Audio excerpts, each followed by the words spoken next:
visit our website at www.restorationrevival.com. Drop your net with thanksgiving.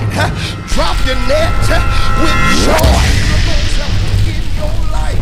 So you got to tell yourself, I'm going to be still and know. When the brook dried up, I was able to say like David, I've been young, but now I'm old, but I've never. The Restoration Revival Ministries with Pastor Dennis L. Martin Sr.